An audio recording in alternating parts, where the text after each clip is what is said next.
کہتے ہیں کہ کسی سلطنت کا ایک بادشاہ بڑا طاقتور تھا، بڑا اسے اپنی بادشاہت کا گمنڈ تھا، تکبر تھا، اپنے آپ کو بہت کچھ سمجھتا تھا۔ بادشاہ جو ٹھہرا، اس کی عظیم الشان سلطنت میں زمین سونا اگلتی تھی، زر و جواہر کے خزانوں پر اسے بڑا ناز تھا، اس کی زمین فصلیں اگاتی تھی، پیسہ ہی پیسہ تھا۔ اب اسے ایک دن وہ اپنے ایک دورے پر نکلا، درباری بھی ساتھ تھے، وزیر بھی ساتھ تھے۔ ایک بڑا ہی مفلوق الحال، غریب سا، فقیر سا شخص نظر آیا جس کے کپڑے بھی بڑے پرانے تھے۔ اب بادشاہ نے دیکھا کہ فقیر موجود ہے، محل کے کنارے بیٹھا ہے، تو اس فقیر سے بادشاہ نے کہا کہ تمہاری کوئی ضرورت ہو تو بتاؤ، میں تمہاری ضرورت پوری کر دوں۔ تو فقیر کے منہ سے ہنسی نکل گئی، کہتا ہے کہ باتیں تو ایسی کر رہے ہو جیسے میری ساری خواہشیں پوری کر دو گے۔ بادشاہ نے کہا تمہیں پتہ نہیں تم کس سے بات کر رہے ہو، میں اس پوری مملکت کا بادشاہ ہوں، میرے پاس خزانے بھرے ہوئے ہیں، تم کہو تمہیں کیا چاہیے۔ کہا واقعی آپ میری خواہش پوری کر دیں گے؟ کہا بالکل، جو کہو گے وہ پوری ہو جائے گی۔ کہا باقی ساری خواہشیں تو چھوڑیے، میرا یہ پیالہ بھر دیجیے۔ بادشاہ نے کہا یہ کون سی کمال کی بات ہے، چھوٹا سا ایک پیالہ تھا، اور بھیک مانگنے والا جو پیالہ ہوتا ہے، کشکول جس کو کہتے ہیں، سیاہ رنگ کا عام سا لکڑی کا خالی پیالہ تھا۔ بادشاہ نے بڑے کر و فر کے ساتھ وزیر کو کہا کہ اس میں اشرفیاں بھر دو، سونے کی اشرفیاں بھر دو۔ بادشاہ کے لیے تو کوئی بڑی بات نہیں تھی، وزیر نے سونے کے اشرفیوں کی تھیلی کھولی اور اس پیالے میں ڈال دی، مگر وہ پیالہ خالی کا خالی رہا، وہ غائب ہو گئی ساری اشرفیاں۔ بادشاہ نے کہا ساری تھیلیاں ڈالو، ساری تھیلیاں ڈالی، اشرفیاں اندر جاتی ہیں اور پیالہ بھرتا نہیں تھا۔ اب بادشاہ کو ضد چڑھ گئی، کہا یہ کمال کی بات ہے، فقیر نے کہا تھا تم میری بات پوری کر نہیں سکتے اور اس کا پیالہ کیوں نہیں بھر رہا؟ بادشاہ نے کہا جاؤ خزانے سے بوریاں اٹھا کر لاؤ، جب تک اس کا پیالہ نہ بھرے اشرفیاں ڈالتے رہو۔ ناظرین، صبح سے شام ہو گئی، بادشاہ کے خزانے خالی ہوتے گئے، فقیر کا پیالہ نہ بھرا۔ جب شام ہو گئی اور بادشاہ تھک گیا، اب اسے احساس ہوا کہ یہ ضد سے کام نہیں ہوگا، یہ میں کسی اللہ والے سے مخاطب ہوں۔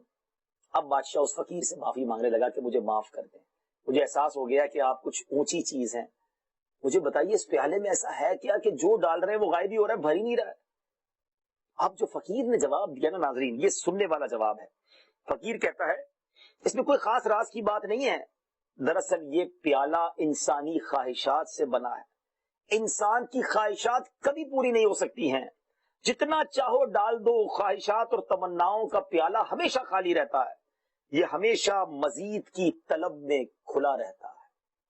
اللہ اکبر! آج ایسا ہی تو ہمارے ساتھ ہے، خواہشیں ہیں کہ ختم ہی نہیں ہوتی ہیں، شکر ہے کہ زبان پہ آتا نہیں ہے۔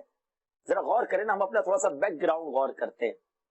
ایک بندے کے پاس سائیکل تھی، غربت کی زندگی تھی، بڑی تمنائیں کی، کیونکہ سائیکل پہ جب جاتا تھا ساتھ اسکوٹر والے بڑی تیزی سے نکل جاتے تھے، اور وہ کہتا تھا یا اللہ میں اسکوٹر پہ کب بیٹھوں گا، کتنا مزہ آتا ہے، پینڈل مارنے ہی نہیں پڑتے ہیں، ٹھنڈی ٹھنڈی ہوا کھاتے ہوئے بڑی اسپیڈ سے راستہ طے ہو جاتا ہے۔ بڑی محنت کی، اللہ نے کرم کیا، اسکوٹر آ گئی، بہت خوش، مٹائی بھی بانٹی محلے میں، سب کو ٹریٹ بھی دی۔ تھوڑے دنوں بعد جب موٹر سائیکل سردی کے دنوں میں کسی سگنل پر رکی تو برابر میں ایک چھوٹی سی کار آ کر رکی، آج کے زمانے میں سمجھیے ایف ایکس ہوگی یا الٹو ہوگی۔ اس گاڑی میں دیکھا، گاڑی میں بیٹھے ہوئے لوگوں کو دیکھا، پھر سوچنے لگا میں سردی میں موٹر سائیکل پہ جاتا ہوں، یہ کتنے خوش نصیب ہیں، شیشے بھی بند ہیں، سکون سے بیٹھے ہیں، کوئی ٹینشن نہیں ہے، میرے کپڑے پرانے ہو جاتے ہیں، میلے ہو جاتے ہیں، چہرے پہ گرد لگتی ہے، یا اللہ مجھے تو تم نے گاڑی نہیں دی ہے، مجھے گاڑی چاہیے۔ اب اپنی موٹر سائیکل بری لگنے لگی، انسیٹسفائی ہے، نئی خواہش، نئی تمنا، شکوے، شکایات، جناب بڑی محنت کی، پیسے جمع کیے، چھوٹی سی گاڑی لے لی، بہت خوش، گھر والوں کو بھی دعوت کھلائی، خاندان والوں کو بھی دعوت کھلائی۔ تھوڑے دنوں بعد وہ چھوٹی گاڑی کسی سگنل پہ رکی تو اب اس سے بڑی گاڑی آ کر رکی، ارے وہ تو ایئر کنڈیشن والی ہے، پاور اسٹیئرنگ ہے، کتنی چمچماتی کار ہے، میری گاڑی تو پھٹیچر، میں تو پیچھے رہ گیا، وہ آگے بڑھ گیا۔ اللہ اکبر! اب اسے اپنی گاڑی بھی بری لگنے لگی۔ ذرا غور کیجئے، کہیں ایسی زندگی تو ہم نہیں گزار رہے کہ پہلے چھوٹا گھر تھا، کرائے کا گھر تھا، اپنا لیا تو بڑا گھر دیکھ کر اپنا گھر برا لگنے لگا، اچھے کپڑے والے کو دیکھا تو ہمارے کپڑے برے لگنے لگے، مہنگی گھڑی والے کو دیکھا تو ہم غریب لگنے لگے، قیمتی لباس والے کو دیکھا تو ہم اپنی نعمتوں میں ہی شرمندہ سے رہنے لگے۔ شکر کہاں گیا؟ قناعت کہاں گئی؟ خواہشات ہیں کہ ختم ہی نہیں ہو رہی۔ ٹرائی ٹو انڈرسٹینڈ، یہ جو خواہشات کا نہ ختم ہونے والا سلسلہ ہے نا، یہ ہمیں سیٹسفائی ہونے نہیں دے رہا، یہ ہمیں مطمئن نہیں ہونے دے رہا، یہ ہمیں ٹینشن نہیں رکھ رہا ہے۔ ہر وقت بہت کچھ ہوتے ہوئے بھی ہم پریشان ہیں، کیونکہ ہم اپنے سے آگے والوں کو دیکھ رہے ہیں۔ یاد رکھیے گا ناظرین، ایسی لائف انسیٹسفیکٹری گزرتی ہے، پریشانی گزرتی ہے کیونکہ بندے کو شکر نہیں ملتا. خدا کی قسم ہر وہ شخص جو مجھے دیکھ رہا ہے آپ بہت اچھی زندگی گزار رہے ہیں کیونکہ آپ سے کمتر لوگ بھی تو دنیا میں ہے نا.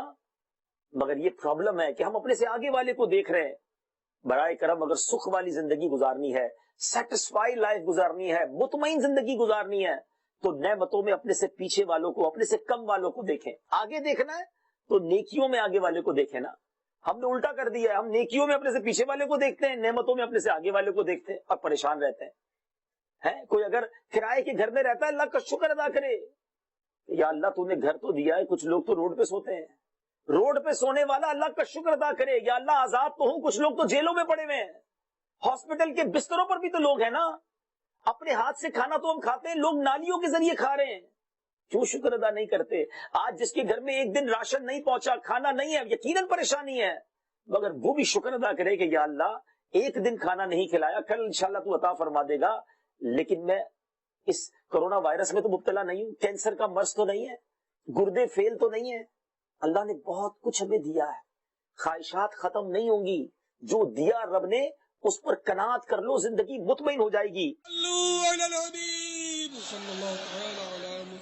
مجھے اپنی اور ساری دنیا کے لوگوں کی اصلاح کی کوشش کرنی ہے.